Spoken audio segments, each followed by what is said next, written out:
Hi, everyone. Welcome back to Being the Best Version of Yourself podcast. I'm your host, Dr. Carey Heller. Today, we have a special guest joining us and a really fun topic. So rather than me trying to introduce our guests, I'm going to let our guests introduce themselves. Go ahead. Well, perfect. My name is Ethan Ulanow. I'm a psychotherapist in the DC area. I particularly see teens and adults all around. So I'm licensed in Maryland, DC, and Virginia. My specialty is really working with teens and adults struggling with everything from suicidal ideation, particularly to gender identity and sexuality. That's really the area I focus in. I have training from Columbia University in New York in dialectical behavior therapy. I studied under one of the founders of DBT. So that was really cool. So I got a really in-depth look at it there. And more important than anything, I'm a proud graduate of Winston Churchill High School in Potomac. So I like to say I really, really know where the pressure is and how it works for kids going through it these days. All right, great. Well, welcome. We're happy to have you. And I think that's a nice segue into our topic for today. Yes. So today, we're going to talk about what is it like for kids today growing up in the DC area with the pressures that may come with that, which we'll talk about. For those of you in the DC area, you may know exactly what we're talking about already. You may not. And some of these things may be very translatable into other cities like New York to some degree and other cities as well. But the idea is we're really going to focus on navigating the pressures that occur for kids and how to try to make things better. Because it's great to know what the challenges are, but we also want to figure out how do we help make things better for kids as well.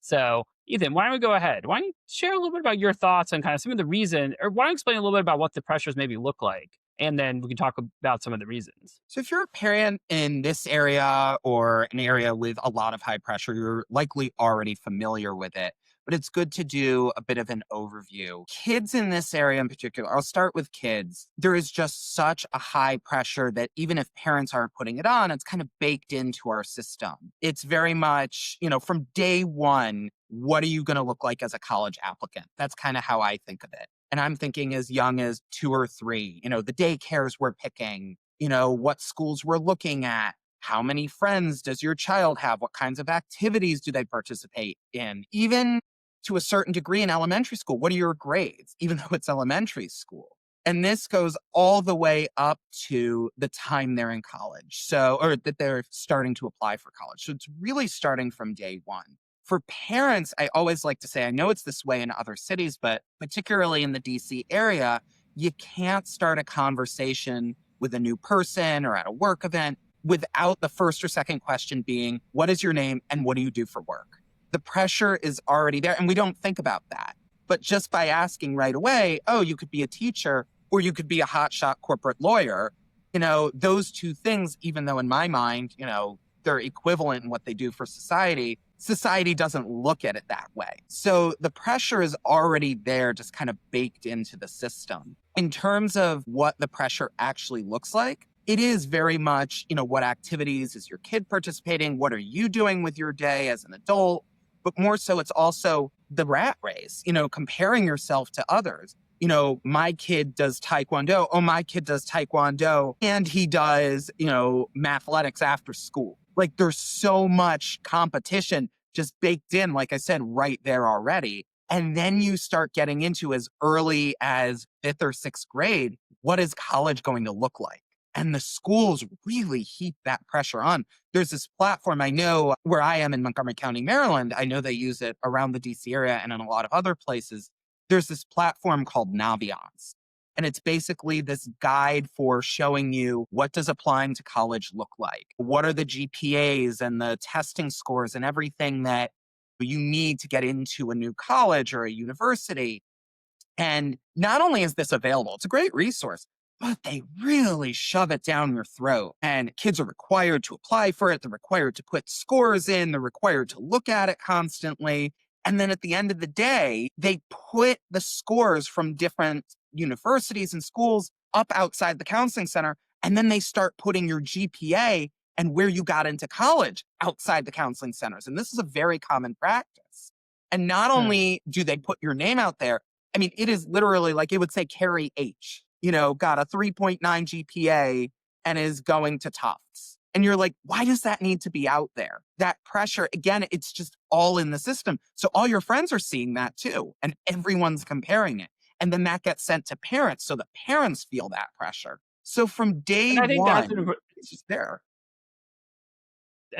a really important point that, what you've highlighted is there's the pressure basically for the teens themselves, but also for the parents. That, the parents sort of feed into that pressure in part because maybe it's there separate for them, partly because it's there, from the kids. But, there's also another part of it is if you look at sort of Montgomery County and the level of education and the idea that, you have a high percentage of people that have, at least college or advanced degrees that, that also then adds an element of if I did this well, my assumption is that my kid's going to sort of achieve at least to the same level, if not higher, maybe. Not always, but I think that that's something that I think is sort of an area that I think sometimes parents either implicitly or outwardly sort of think about. I think there's this kind of background thinking of it. You push your children to do these things, or you're pushing yourself to excel more. And it's not really at the forefront of your mind. Like you're not sitting there thinking, okay, today I'm going to push my child hard.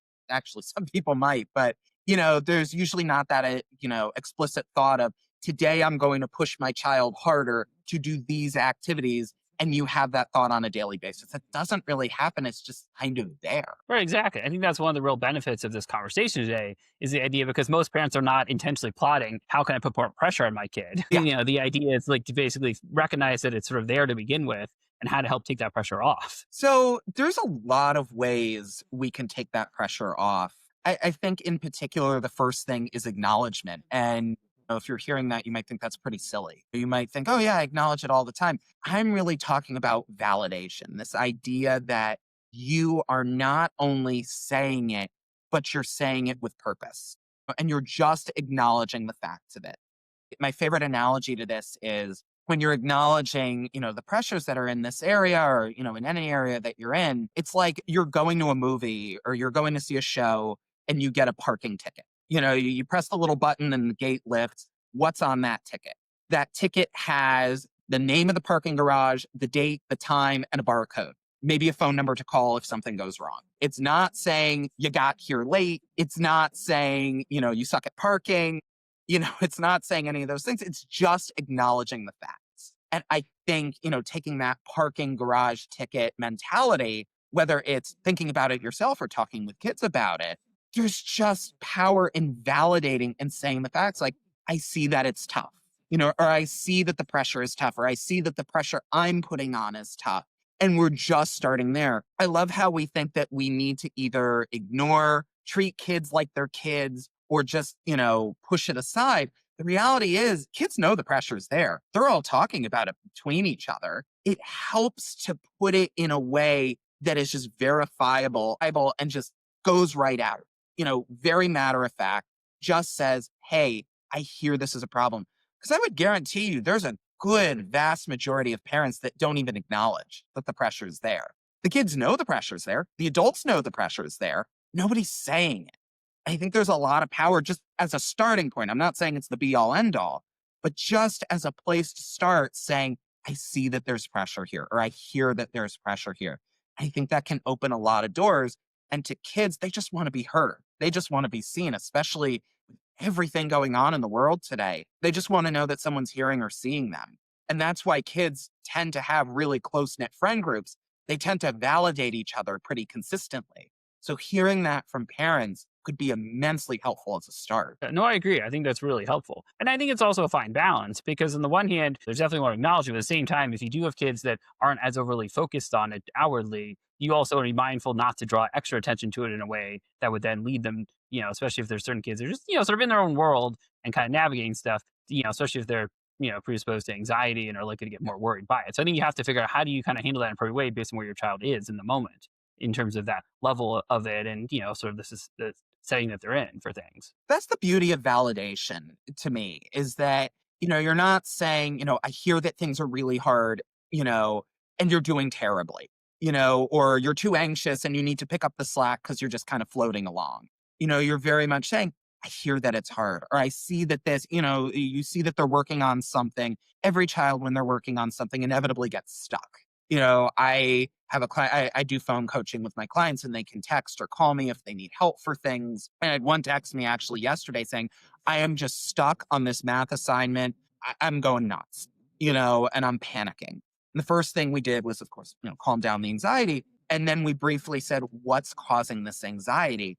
And it wasn't even so much the work. It was, they were stuck on the work, but it's the pressure that this kid had of, I have to keep plowing through no matter what, where the science and basic logic would say, take a break, take a couple minutes off, take a breather, walk around the block, just do something to calm your mind.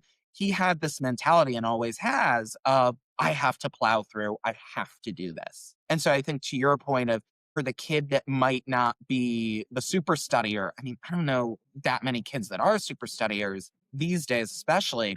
I think it's just kind of sitting down with them or just saying, I see that this is challenging, or I see that you're anxious about it, and kind of letting the kid direct the conversation.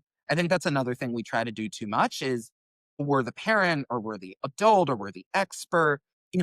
I know what's going on. When the reality is the kid knows what's going on because it's their head, it's their brain, and we can't even Right. So imagine. I think giving them that validation to sort of express how they feel, it kind of is Yes. what you're getting at. That's so important because a lot of you hear, what does a child feel like? Not what do you as a parent think they should feel, and tell them that, because then they're not experiencing their own feelings. They're perceiving what you think they should feel. Well, exactly. And that makes me think of another point, which is this kind of, baked in emotion to everything pressure wise. You should just power through. You should be able to do this, especially when there's a sibling. That's when it gets, particularly tricky. Your sister, your brother, your sibling, is taking 5 advanced placement classes. You should be able to do that too. My sister was 2 years ahead of me, same school, took every AP that was offered. She was vice president of the honor society, captain of the softball team. I mean, she was your model star student. And then there was me, and I was bringing up the rear with, my learning issues and, not processing things right. And I had to take, extra tutoring courses just to catch up. And I remember I got a teacher my freshman year of high school that my sister had had, and I have a very unique last name that nobody else has. She said, "Oh, you must be Maddie's brother." And I went, "No, no, this is going to be a horrible year for me. I'm not going to get through this course without judgment." And I was absolutely right, unfortunately. The teacher held me to a much higher standard. And she kept saying to me, I remember, well, your sister did this. Why aren't you? And I'm like, I look back on that and I'm like, I wish she had heard herself say that. Or I wish someone had pointed that out to her. I'm sure she didn't notice. I'm sure she thought, hey, I came out of a house with high standards. I should be able to do this. It's not looking at the individual kid.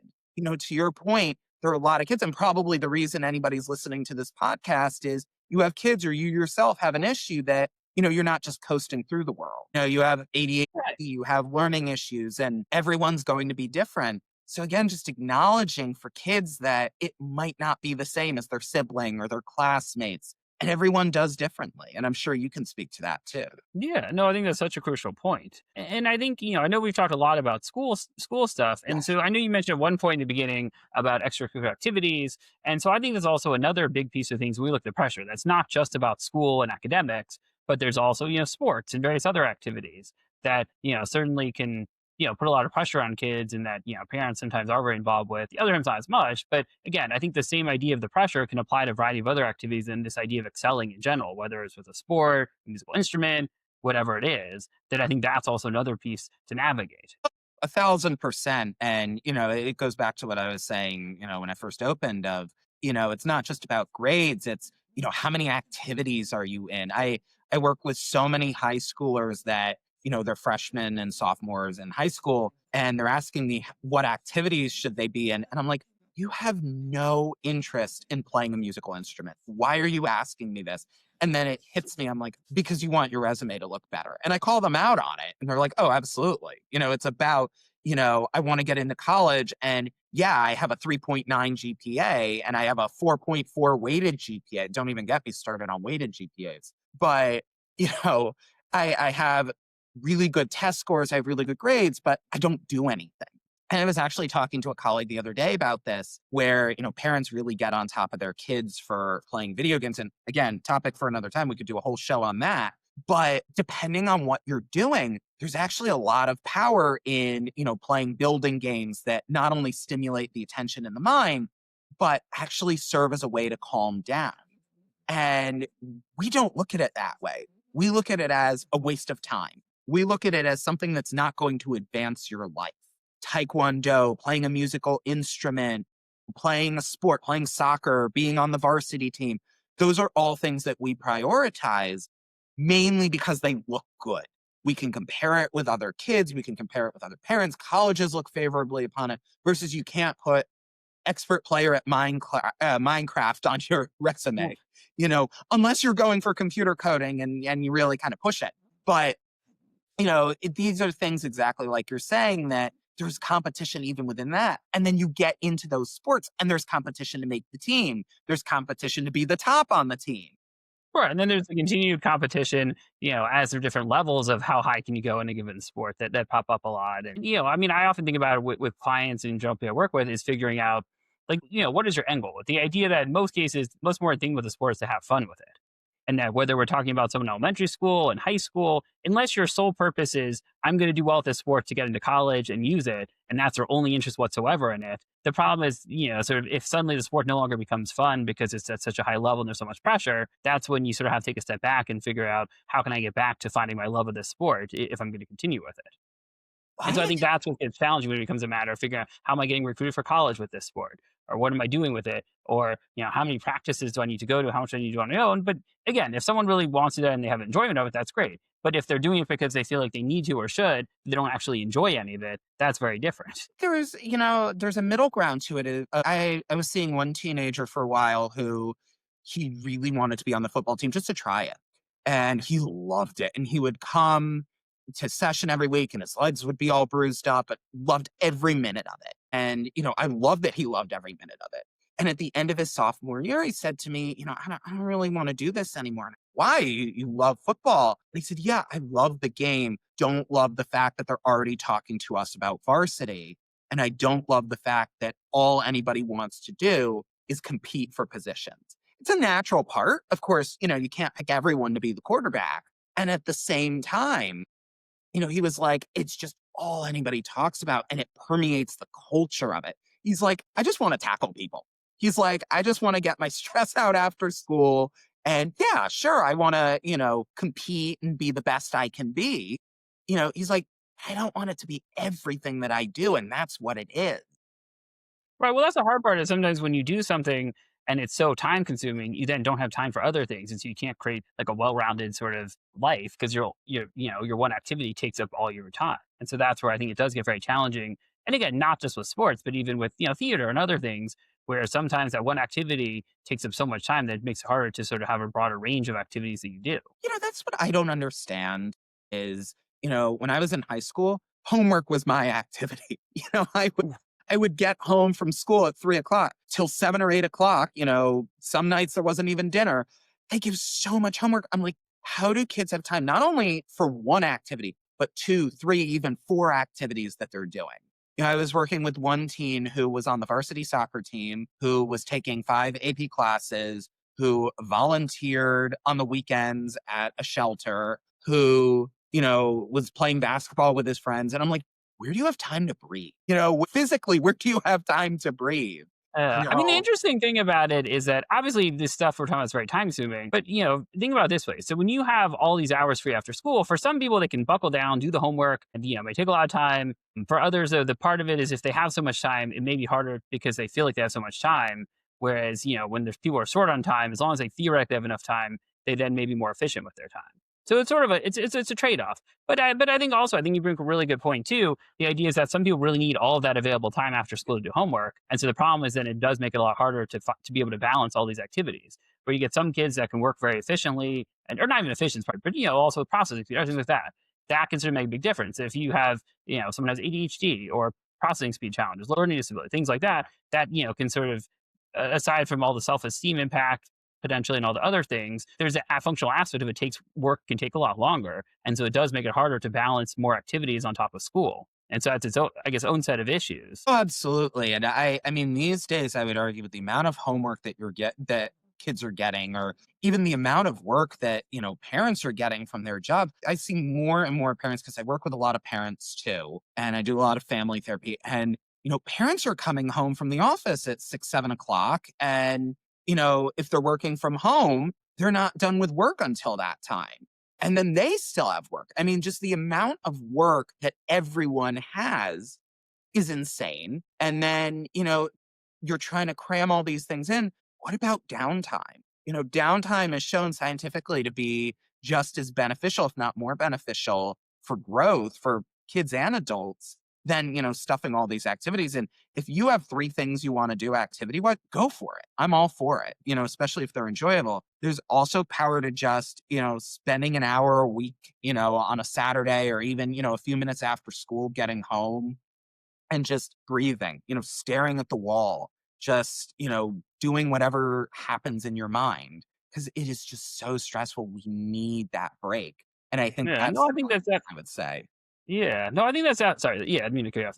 I mean, that is definitely true. I think the challenge also though is for a lot of kids, if they don't have a lot of activities, they're more likely just to be on a screen doing something that maybe Yeah, is not always perceived as as productive, or they're not getting physical activity in. So I think for some parents and for a lot of kids, sometimes the activity serves that purpose of it prevents kids from being on a screen as much and gives them something to do if they have a hard time with self direction at home. I mean, again, if you have a kid who can go out and just I don't know, play baseball or, shoot baskets or do something on their own and they're not on front of a screen the entire time they're home after school, it's probably a little different. But if all your kid's going to do is come home and play on a screen, and, again, it's still important to have that downtime and there are a lot of benefits of video games. But I think the idea is probably not doing it for 6 hours straight when you get home. So, 100%. so again, so I think it's sort of a balance. And again, this is also why each child is different. Their own Yes. needs are different, and so that's why you have to figure out for your own child what are the best needs. Because think about it this way: if you have a child who is pretty self directed and they have some activities after school, but have downtime, that's great. If you have a child who really like, needs to be doing stuff and just can't sit still, and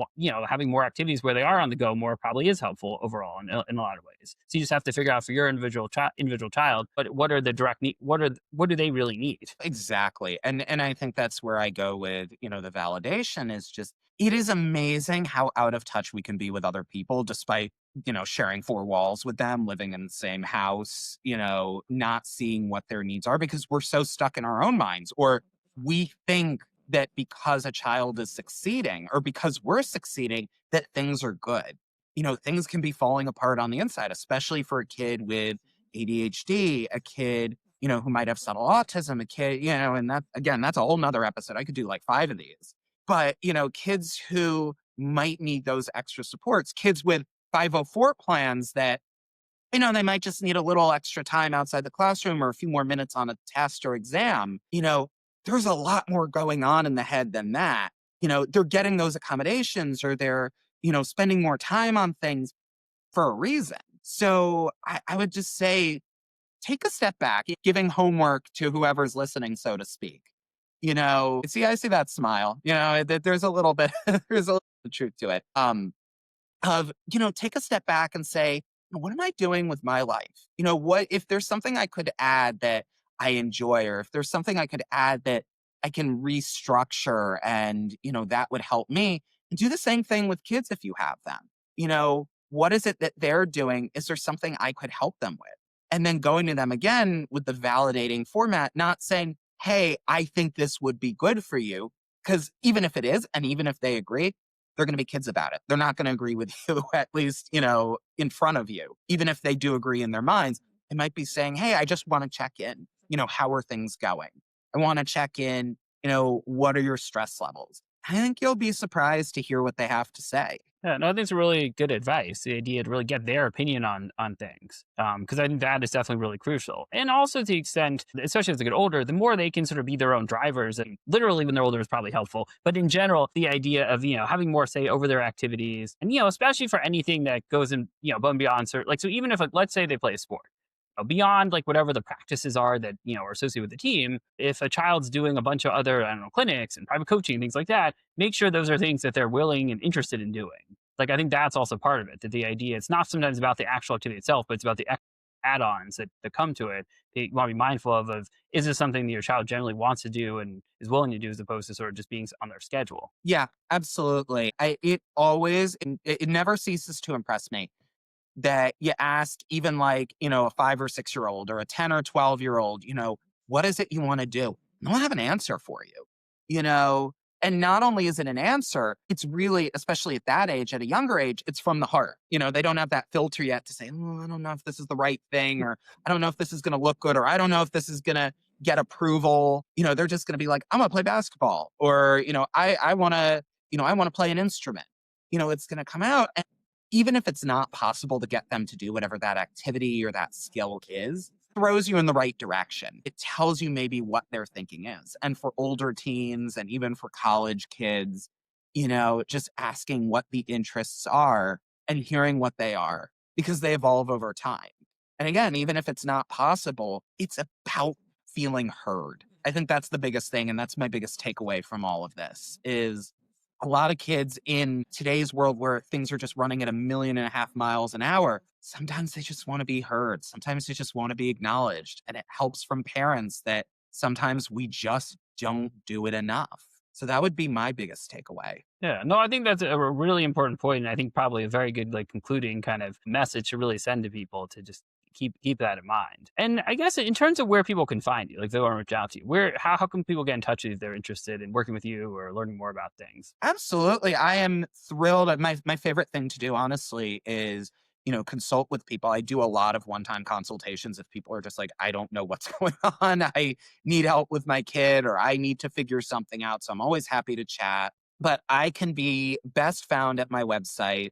It's my first and my last name.com. I challenge you without me saying, if you want to pause it here and try to pronounce my last name Yeah. on your own before I say it, go for it. It's first and last name.com, Ethan Ulanow, like Milano cookies, I always say. So it's really easy there. I have a contact form on there. It goes straight to my email, and I check my email pretty obsessively. So I will get back to you pretty quickly on that. And I list on my website pretty much everything I offer. I also do presentations and talks. I've spoken at all kinds of different venues across the country. So that's really fun. And I'm always happy to come to a PTA or a group meeting, and work on whatever topics. I can speak on pretty much anything if you give me a little bit of time. So I'm happy to chat, whether it's presentations, whether it's working with you, your family, your child. I work with all ages from about 12 and up. So happy to chat with, whoever on whatever it is.